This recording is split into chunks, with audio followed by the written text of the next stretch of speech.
Hello, welcome to all the viewers. पिछले lecture में हमने पढ़ा था स्ट्रेन एनर्जी। आज पढ़ेंगे हम ट्रू स्ट्रेस और ट्रू स्ट्रेन और एक दूसरा टॉपिक टाइप्स ऑफ मटेरियल के बारे में पढ़ेंगे। जो भी चैनल पे नए आए हैं वो चैनल को सब्सक्राइब कर दें और वीडियो को लाइक और शेयर कर दें। आज की पहली हेडिंग पढ़ेंगे टफनेस। बहुत सारी बुकों में टफनेस को एक प्रॉपर्टी लिखा गया है, लेकिन टफनेस मटेरियल की कोई प्रॉपर्टी नहीं है। ये एक स्ट्रेन एनर्जी है। जब हम किसी बॉडी पर फोर्स अप्लाई करते हैं और ये फोर्स हम फ्रैक्चर पॉइंट तक अप्लाई करते हैं, up to the fracture point, up to the fracture. जब हम लोड को फ्रैक्चर पॉइंट तक लोड अप्लाई करते हैं तो बॉडी में जो डिफॉर्मेशन पैदा होती है और उस डिफॉर्मेशन के कारण जो बॉडी में एनर्जी स्टोर हो रही है उसे हम टफनेस कहते हैं।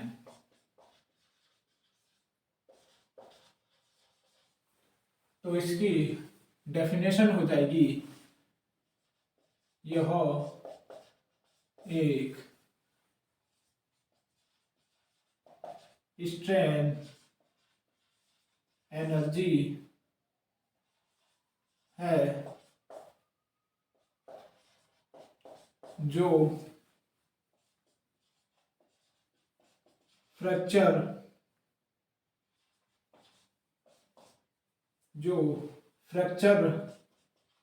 तक बॉडी में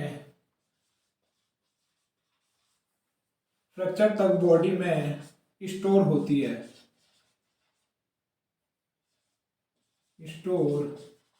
होती है, उसे हम टफनेस कहते हैं। और टफनेस का यूज हम इम्पैक्ट लोड के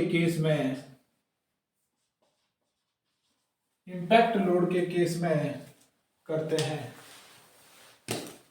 और इम्पैक्ट लोड क्या होता है?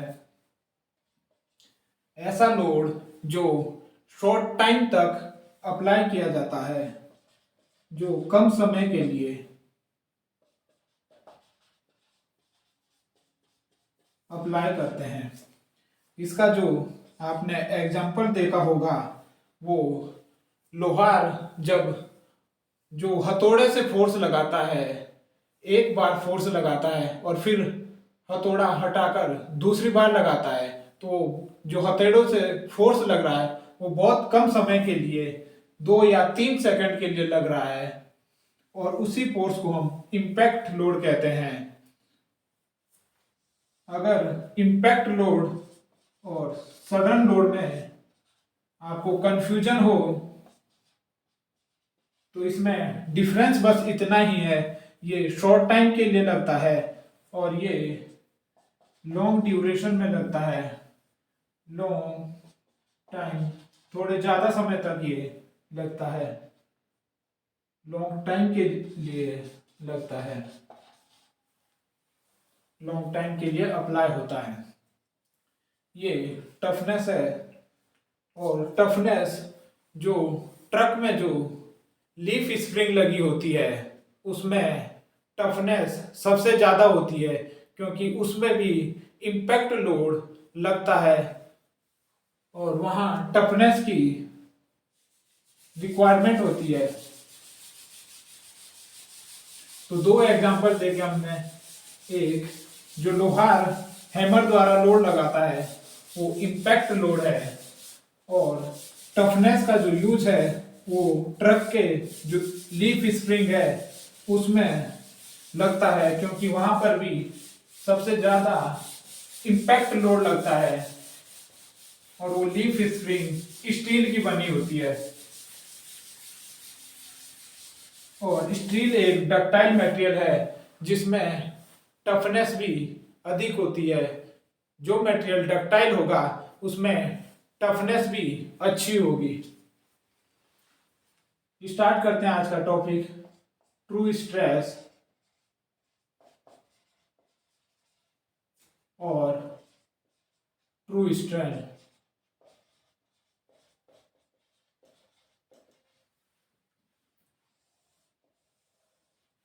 अभी तक जो हम स्ट्रेस पढ़ रहे थे, सिग्मा बराबर P upon original cross section area, original cross section area. इस स्ट्रेस को हम इंजीनियरिंग स्ट्रेस कहते हैं। और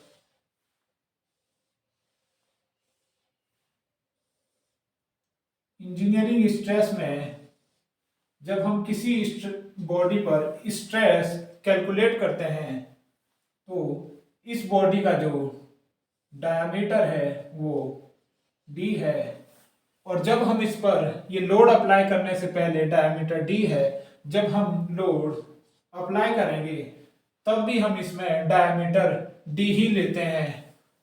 ये एक इमेजिनरी केस हो गया या आइडियल कंडीशन हो गई, क्योंकि अगर लोड लगेगा तो इसकी लेंथ इंक्रीज होगी, और अगर लेंथ इंक्रीज होगी तो इसका डायमीटर डिक्रीज होगा, और ये एक्चुअल केस हो जाएगा। लेकिन ये आइडियल केस में है जिसमें हम डायमीटर को कांस्टेंट रखते हैं, लोड से अप्लाई करने से पहले भी और बाद में भी।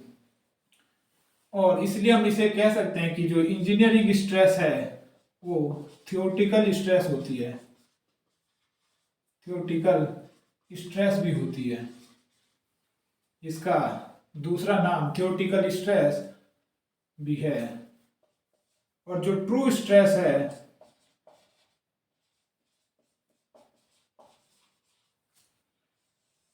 ट्रू स्ट्रेस, ये इसमें जब हम लोड अप्लाई करेंगे तो जो लोड अप्लाई करने से पहले डायमीटर d था, जब हम लोड अप्लाई करेंगे तो इसके डायमीटर में चेंज आएगा। अगर हम लोड को इंक्रीज करेंगे तो डायमीटर डिक्रीज होता जाएगा, और हर पॉइंट पर अलग अलग डायमीटर होगा। और ये हम कह सकते हैं कि ये एक्चुअल केस है, और इसी एक्चुअल स्ट्रेस को हम ट्रू स्ट्रेस कहते हैं, जो हमें प्रैक्टिकल में मिलती है। तो इसका दूसरा नाम प्रैक्टिकल स्ट्रेस भी है।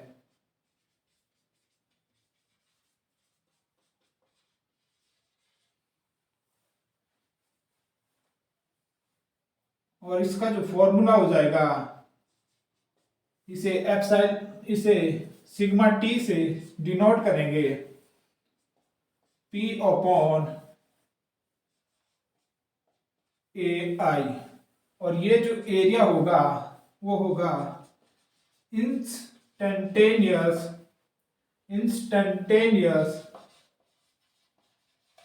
एरिया।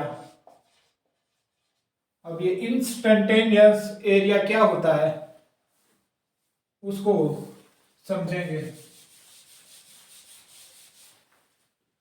जो हमने स्ट्रेस स्ट्रेन डायग्राम बनाया था, ये इंजीनियरिंग स्ट्रेस और स्ट्रेन के लिए डायग्राम था, जिसमें हमें 6 पॉइंट मिले थे।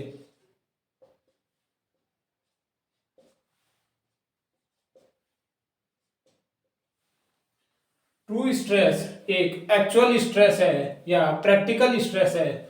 जब हम किसी बॉडी पर लोड अप्लाई करेंगे तो उसका डायमीटर जो है डिक्रीज होगा, और अगर डायमीटर डिक्रीज होगा तो एरिया में भी वेरिएशन आएगा, एरिया भी डिक्रीज होगा।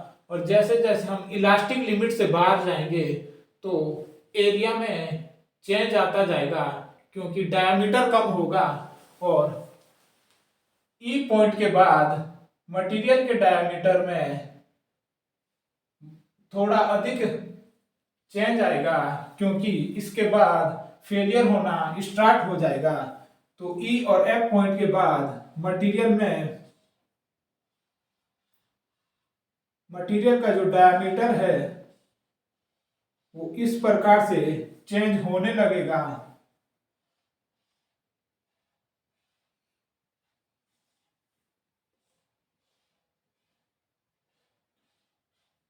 और एक पॉइंट ऐसा आ जाएगा कि ये मटेरियल दो हिस्सों में ब्रेक हो जाएगा।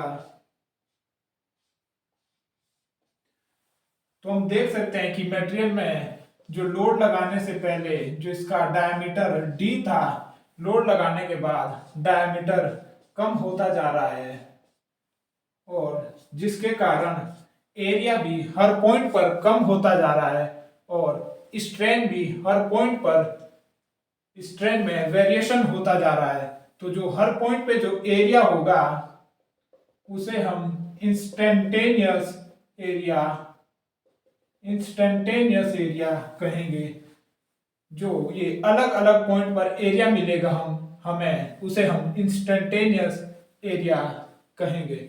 और इस स्ट्रेस को काउंट करना या कैलकुलेट करना बहुत ज़्यादा डिफिकल्ट हो जाएगा, क्योंकि हर एक पॉइंट पर एरिया में जो है वेरिएशन देखने को मिलेगा, डायमीटर में वेरिएशन देखने को मिलेगा और इसे एक्चुअल में फाइंड करना बहुत ही मुश्किल है या नामुमकिन है। तो इसलिए हम आइडियल कंडीशन लेते हैं कि जो मटेरियल का डायमीटर है वो लोड लगाने से पहले और बाद में कांस्टेंट होगा, ताकि हमें स्ट्रेस आसानी से कैलकुलेट कर पाए। तो ये ट्रू स्ट्रेस का फॉर्मूला होगा। आई होप आपको समझ आया होगा कि इंस्टेंटेनियस एरिया क्या है। अब इसमें हम दो केस डिस्कस करेंगे, एक टेंसाइल लोड का केस और दूसरा है कॉम्प्रेसिव लोड।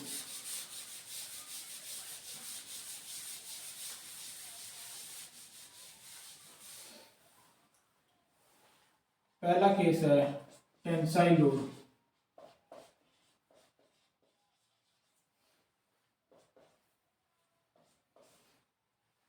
ये हम एक मटेरियल लेंगे और मटेरियल पर टेंसाइल लोड अप्लाई करेंगे।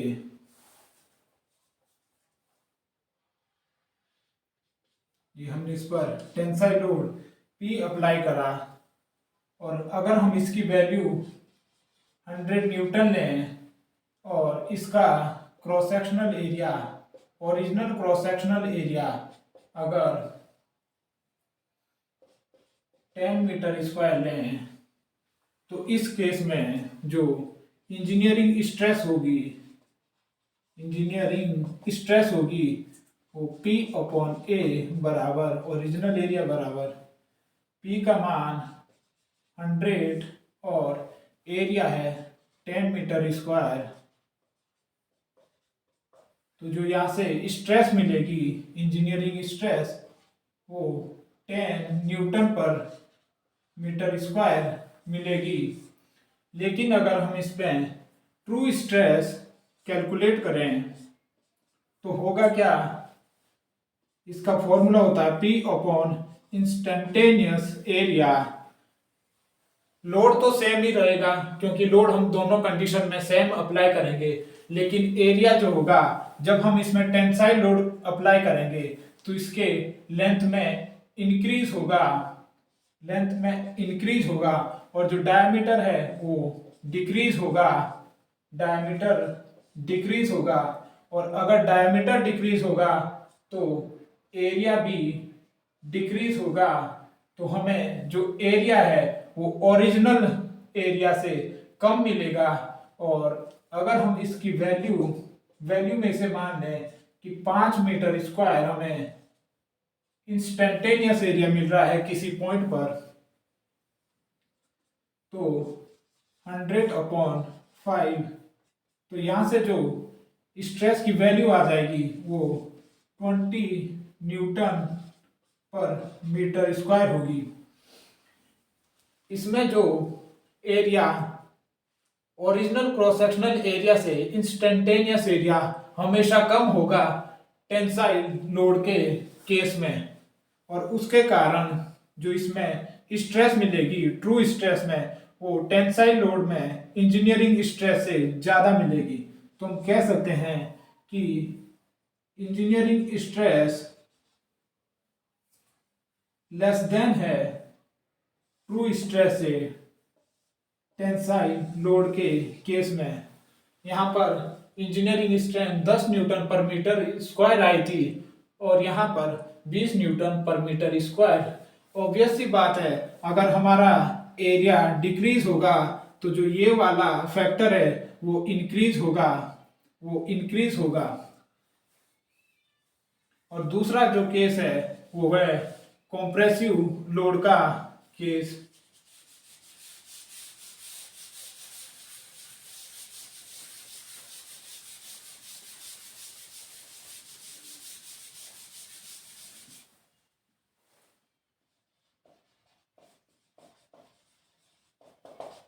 कॉम्प्रेसिव लोड,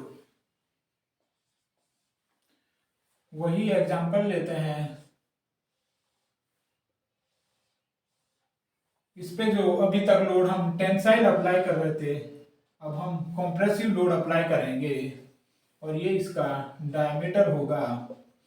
और जो P की वैल्यू थी वो हमने 100 न्यूटन मानी थी और original cross section area 10 metre square माना था। तो जो इंजीनियरिंग स्ट्रेस थी वो हमारी 10 न्यूटन पर मीटर स्क्वायर आ रही थी। और यहां से अगर हम ट्रू स्ट्रेस काउंट करें तो अगर ये कॉम्प्रेसिव लोड लग रहा है तो इसके लेंथ में डिक्रीज देखने को मिलेगा, लेंथ में कमी होगी, जिसके कारण जो इसका डायमीटर है वो इंक्रीज होगा। अगर डायमीटर इंक्रीज होगा तो एरिया भी इंक्रीज होगा, और अगर एरिया इंक्रीज होगा, जो इंस्टेंटेनियस एरिया है वो यदि इंक्रीज होगा तो स्ट्रेस की वैल्यू कम मिलेगी। अगर ये वाला फैक्टर ज़्यादा मिलेगा तो ये वाला फैक्टर हमें कम मिलेगा। तो यहाँ पर 100 न्यूटन जो लोड लग रहा था और यहाँ पे इंस्टेंटेनियस एरिया अगर हम इससे ज़्यादा ही रखना पड़ेगा क्योंकि कॉम्प्रेसिव लोड लग रहा है। तो अगर हम 15 लें, 15 मीटर स्क्वायर लें, तो जो यहाँ पर स्ट्रेस आ जाएगी वो 6.66 न्यूटन पर मीटर स्क्वायर आ जाएगी।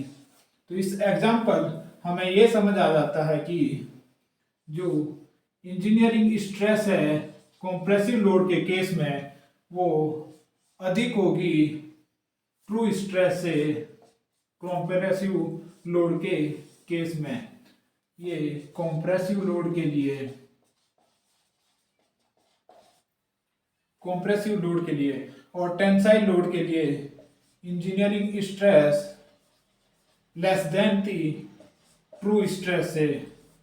तो दोनों ही केस याद रखें, ये डायरेक्ट क्वेश्चन पूछेगा कि कॉम्प्रेसिव और टेंसाइल लोड के केस में ट्रू स्ट्रेस जो इंजीनियरिंग स्ट्रेस से ज्यादा होती है या कम। इसके बाद हम ट्रू स्ट्रेन के बारे में पढ़ेंगे।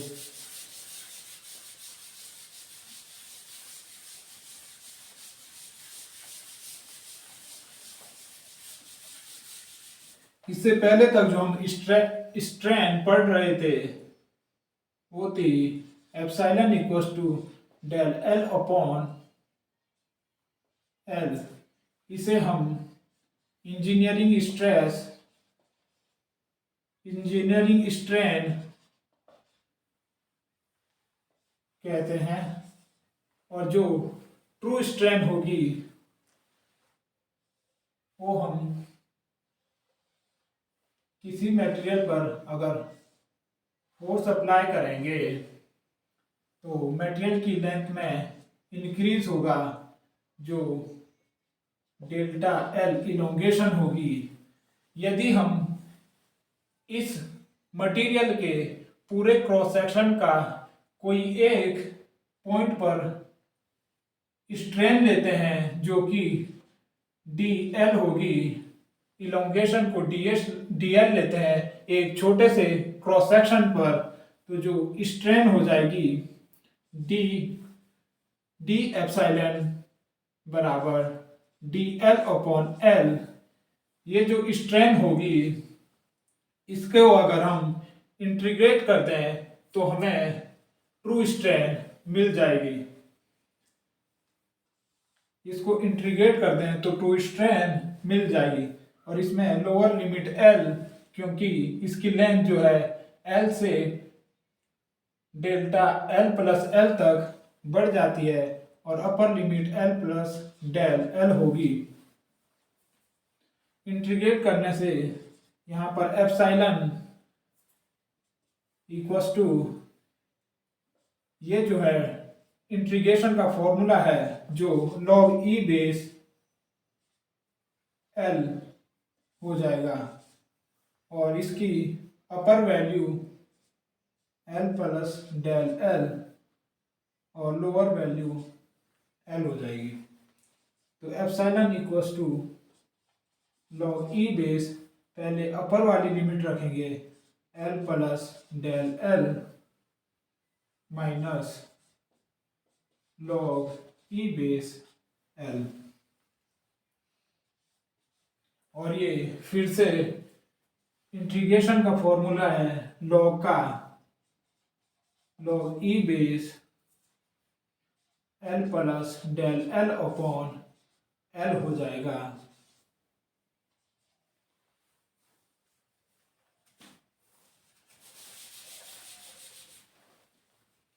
और जब हम इसे कैलकुलेट करेंगे, यहाँ से कैलकुलेशन करेंगे log e base L upon L plus del L upon L, L से एल कट जाएगा तो log e बेस 1 प्लस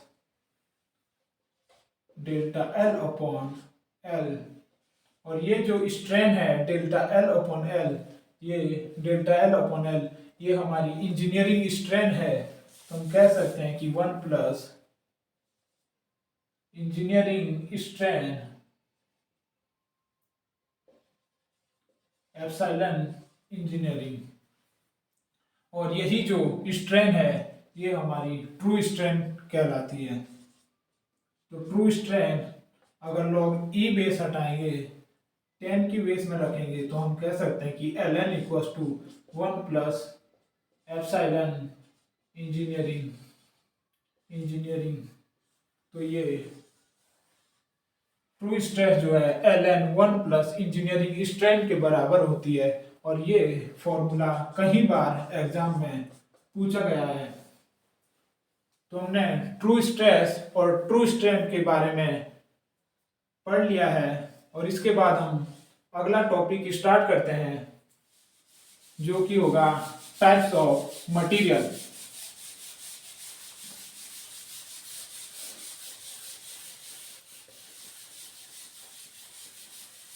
जो भी फॉर्मूले हैं वो आप याद कर लें, क्योंकि एग्जाम में डायरेक्ट फॉर्मूला ही पूछा जाता है।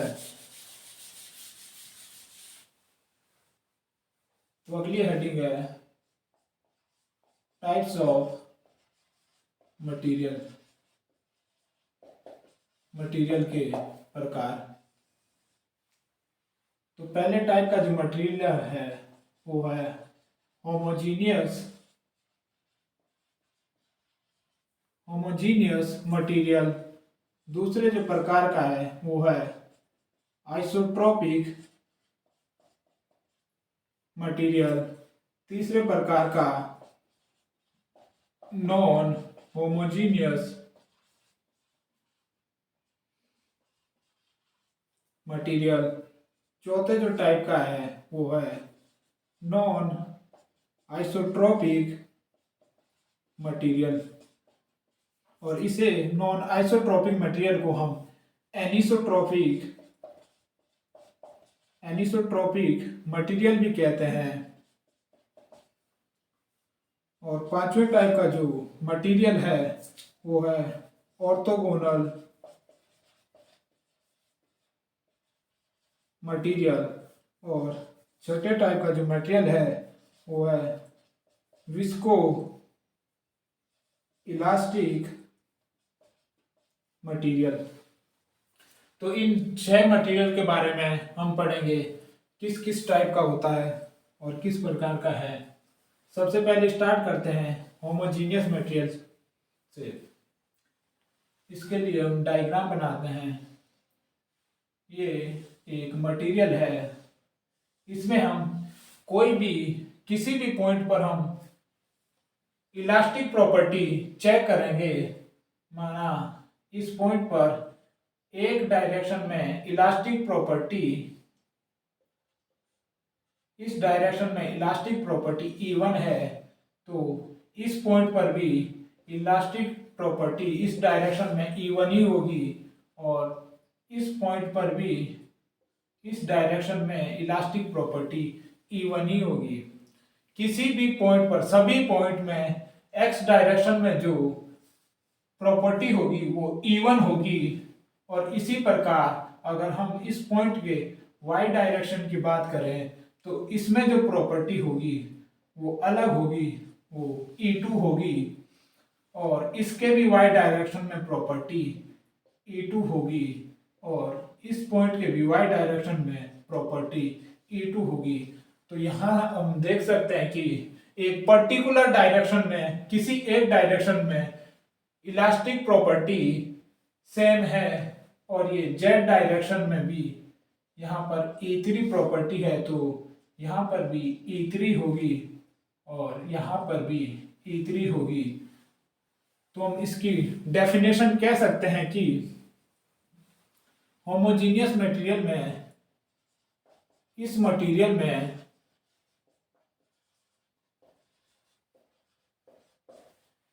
इस मटेरियल के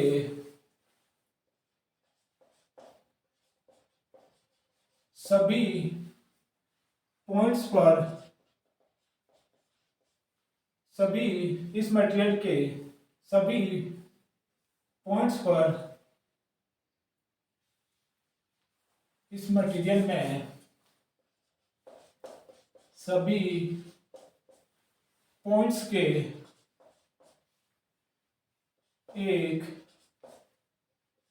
डायरेक्शन में, सभी पॉइंट्स के एक डायरेक्शन में,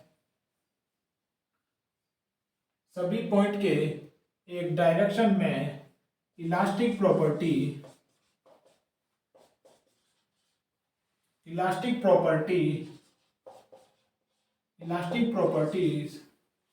एक समान होगी।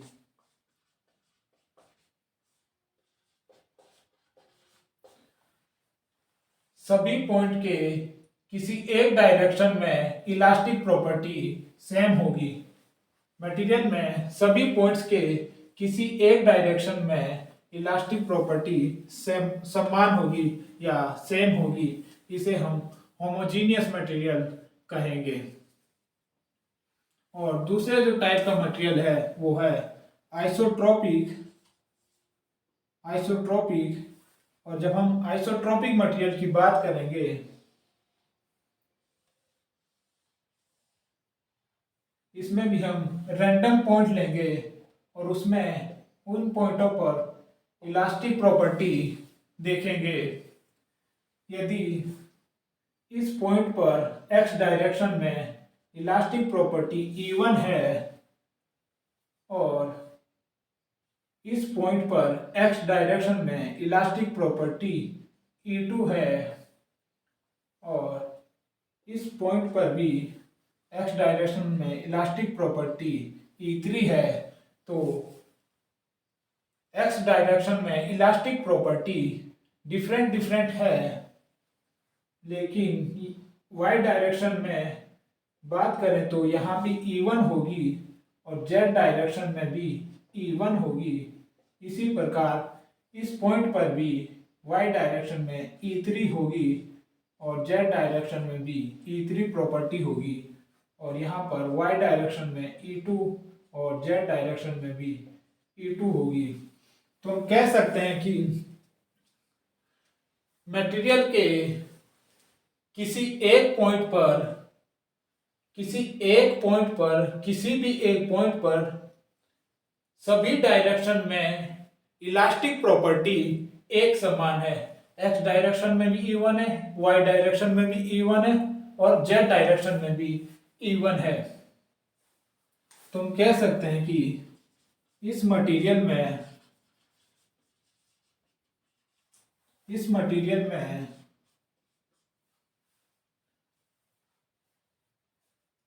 किसी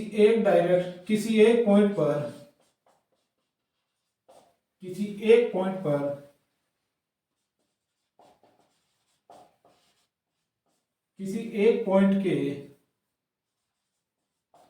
सभी डायरेक्शन में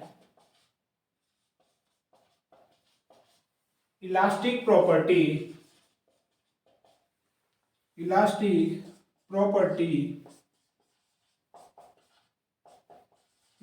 प्रॉपर्टीज एक समान है।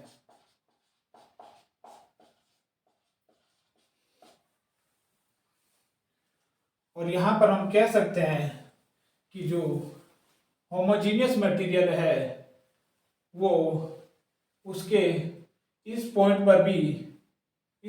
के सभी डायरेक्शन में अलग अलग इलास्टिक प्रॉपर्टी है, इस पॉइंट के भी सभी डायरेक्शन में अलग अलग प्रॉपर्टी है। तो हम कह सकते हैं कि जो होमोजीनियस मटेरियल है वो पॉइंट्स पर डिपेंड नहीं करता बल्कि डायरेक्शन पर डिपेंड करता है, और जो आइसोट्रोपिक मटेरियल है उसमें हर एक पॉइंट पर अलग अलग इलास्टिक प्रॉपर्टी है और एक पॉइंट के सभी डायरेक्शन में सेम है। तो कह सकते हैं कि ये डायरेक्शन पर डिपेंड नहीं करता, ये किसी एक पॉइंट पर या पॉइंट पर डिपेंड करता है। तो यहां से हम नोट पॉइंट लिखेंगे।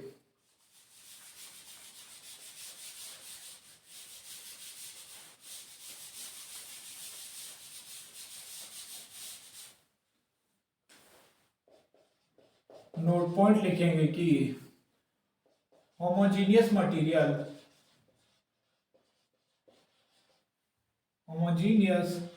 मटेरियल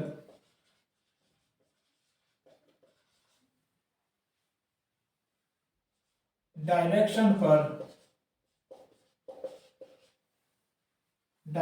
पर डिपेंड करता है,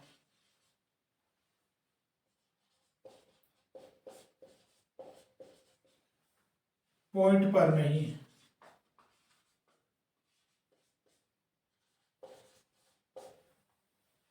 पॉइंट से ये इंडिपेंडेंट होता है और डायरेक्शन पर डिपेंड करता है, क्योंकि एक पॉइंट के किसी एक डायरेक्शन में सभी पॉइंट के किसी एक डायरेक्शन में सेम इलास्टिक प्रॉपर्टी होती है। और ये नोट 2 है, ये नोट 1। और आइसोट्रोपिक मटेरियल में हम कह सकते हैं कि आइसोट्रोपिक मटेरियल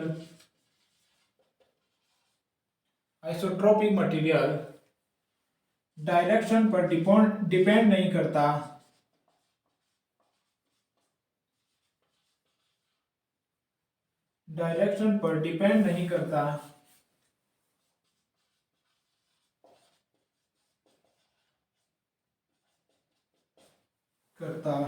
है, लेकिन पॉइंट्स पर निर्भर करता है।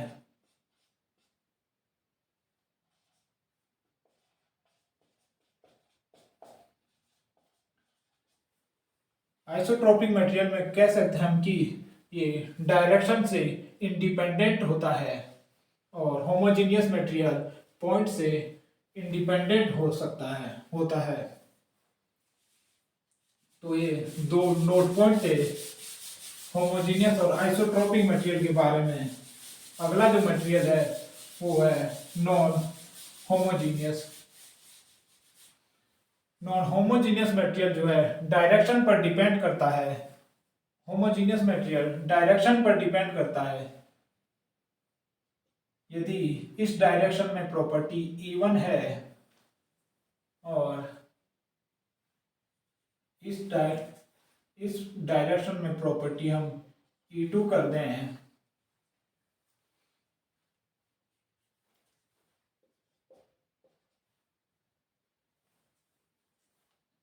और इसमें E1 कर दें और इसकी x डायरेक्शन में हमने इसकी x डायरेक्शन में E1 है, इसकी x डायरेक्शन में E2 है और यहाँ पर अलग प्रॉपर्टी है।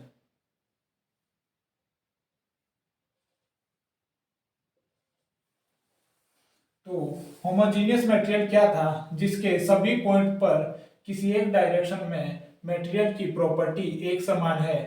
तो नॉन होमोजीनियस क्या हो जाएगा, मटेरियल के सभी पॉइंट्स पर किसी एक डायरेक्शन में इलास्टिक प्रॉपर्टी एक समान नहीं होगी। तो यहाँ पर किसी भी डायरेक्शन में मटेरियल की प्रॉपर्टी एक समान नहीं है। एक्स डायरेक्शन में E1 और यहाँ के एक्स डायरेक्शन में E2, यहाँ पर E3, वाई डायरेक्शन में E1, E2 और E3। तो हम कह सकते हैं कि ये आइसोट्रोपिक मटेरियल का डायग्राम था और ये non homogeneous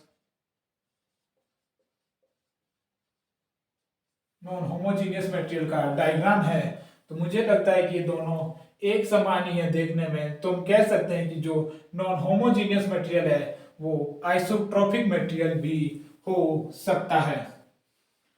non homogeneous material को हम डिफाइन करेंगे, इसकी हम डेफिनेशन लिखेंगे। इस मटेरियल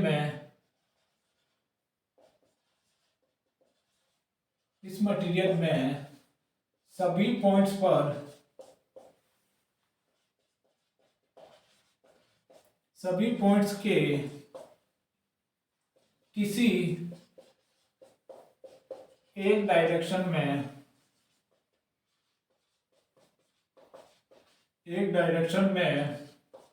इलास्टिक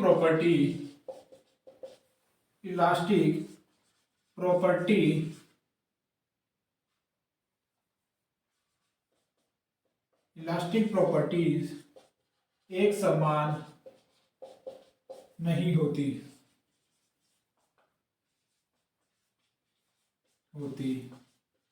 है। और यहाँ पर नोट पॉइंट है कि जो होमोजीनियस मटेरियल है, नॉन होमोजीनियस मटेरियल है, जो नॉन होमोजीनियस मटेरियल है और non homogeneous material isotropic material भी हो सकता है। मटेरियल भी हो सकता है। 3 टाइप के हमने मटेरियल पढ़ लिए हैं। चौथा टाइप है नॉन आइसोट्रोपिक या एन आइसोट्रोपिक मटेरियल।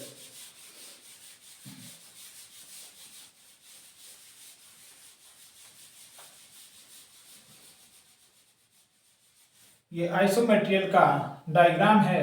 अगर इसे हमने नॉन आइसोट्रोपिक बनाना है तो ये डायरेक्शन पर डिपेंड नहीं करता, पॉइंट पर डिपेंड करता है। इसके हम हर पॉइंट पर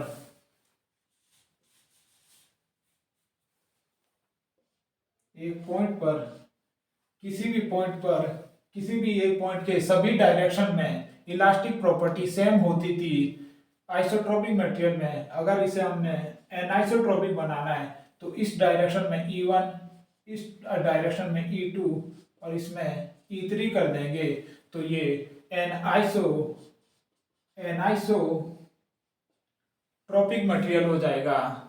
तो इसकी जो डेफिनेशन होगी, इस मटेरियल में किसी एक पॉइंट के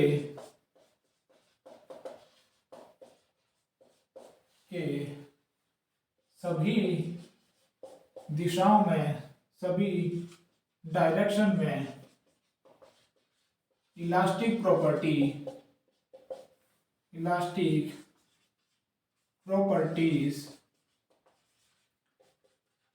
एक समान नहीं होती।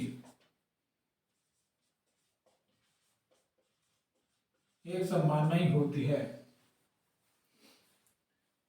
और इसके बाद जो अगली प्रॉपर्टी है वो है orthogonal property, orthogonal material.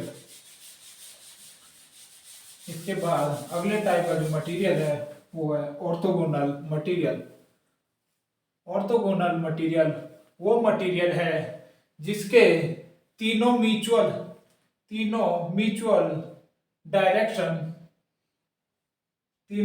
Direction में जो इलास्टिक प्रॉपर्टी है वो अलग अलग हो। और ये हमारी तीन म्यूचुअल डायरेक्शन है, ये एक्स डायरेक्शन है, ये वाई डायरेक्शन है और ये जेड डायरेक्शन है। और ये तीनों एक दूसरे के परपेंडिकुलर होती है। तो हम कह सकते हैं कि ऑर्थोगोनल मटेरियल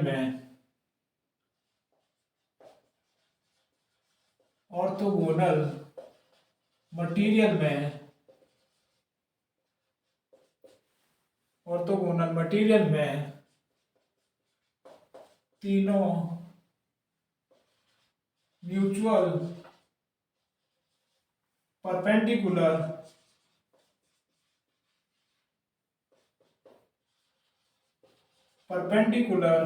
डायरेक्शन में इलास्टिक प्रॉपर्टीज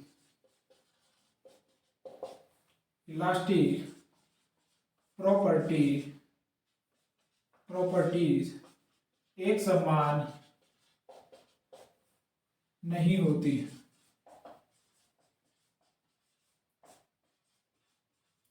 अलग अलग डायरेक्शन में अलग अलग प्रॉपर्टी होगी। और यही डायरेक्शन जो है यही डायग्राम एनिसोट्रॉपिक मटेरियल का भी है। तो हम कह सकते हैं कि नोट में जो एनिसोट्रॉपिक मटेरियल होता है, एनिसोट्रॉपिक मटेरियल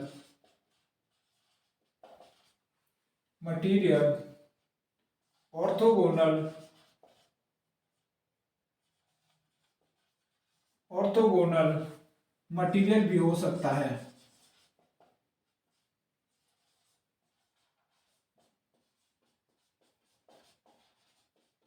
ये नोट पॉइंट आप ध्यान रखें क्योंकि ये डायरेक्ट क्वेश्चन पूछा जाएगा।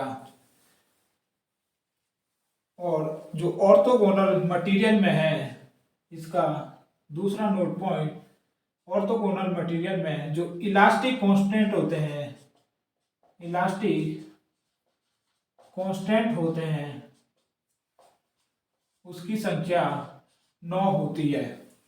और जो एनिसोट्रॉपिक मटेरियल में है उसमें इलास्टिक कांस्टेंट की संख्या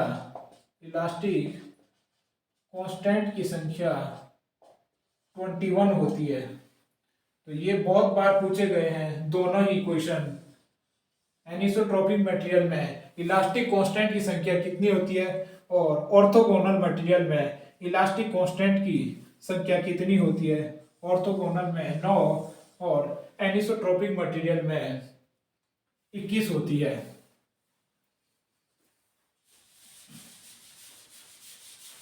आज का जो लास्ट टाइप है मटेरियल का वो है visco elastic material. Visco elastic material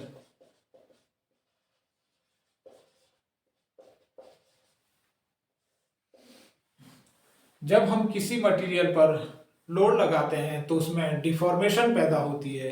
और जब हम लोड को रिमूव करते हैं तो जो डिफॉर्मेशन हुई है वो भी रिकवर हो जाती है। लेकिन विस्को इलास्टिक मटेरियल में जो डिफॉर्मेशन रिकवर हो रही है उसमें समय रिकवर होने में थोड़ा समय लग जाता है, जल्दी जल्दी रिकवर नहीं हो पाता। और इस प्रकार के मटेरियल को हम विस्को इलास्टिक मटेरियल कहते हैं। इस मटेरियल में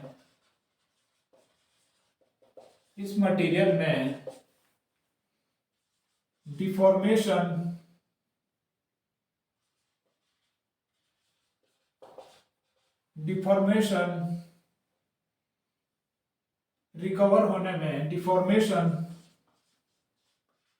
रिकवर होने में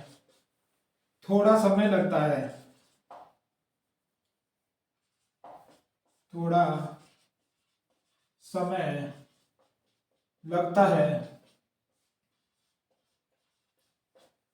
जल्दी से क्विकली रिकवर नहीं होता, जल्दी से रिकवर नहीं होता है। और इस प्रकार के मटेरियल को हम विस्को इलास्टिक मटेरियल कहते हैं। और एक पॉइंट और, यदि हम होमोजीनियस मटेरियल और आइसोट्रोपिक मटेरियल को एक साथ मिला दें तो उसका डायग्राम जो है वो इस प्रकार बनेगा। होमोजीनियस मटेरियल होता है कि मटेरियल के सभी पॉइंट्स पर किसी एक डायरेक्शन में इलास्टिक प्रॉपर्टी सेम होगी, और जो आइसोट्रोपिक मटेरियल होता है वो मटेरियल के किसी एक पॉइंट पर सभी डायरेक्शन में इलास्टिक प्रॉपर्टी सेम होगी।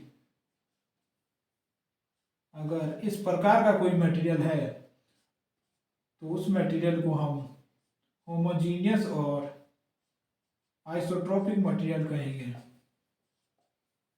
जिसके सभी डायरेक्शन में तथा सभी पॉइंट्स पर इलास्टिक प्रॉपर्टी सेम होगी।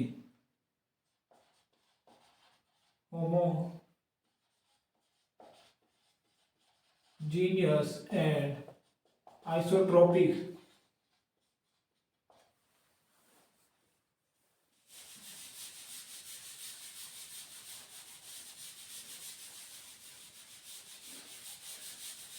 यदि हम इसकी डेफिनेशन लिखना चाहें, इसको डेफिनेशन में कन्वर्ट करना चाहें, हो जाएगा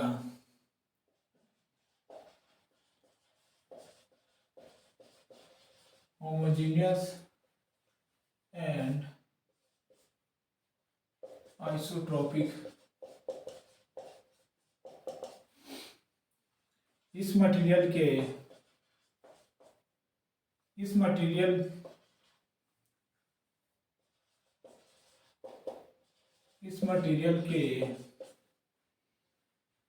सभी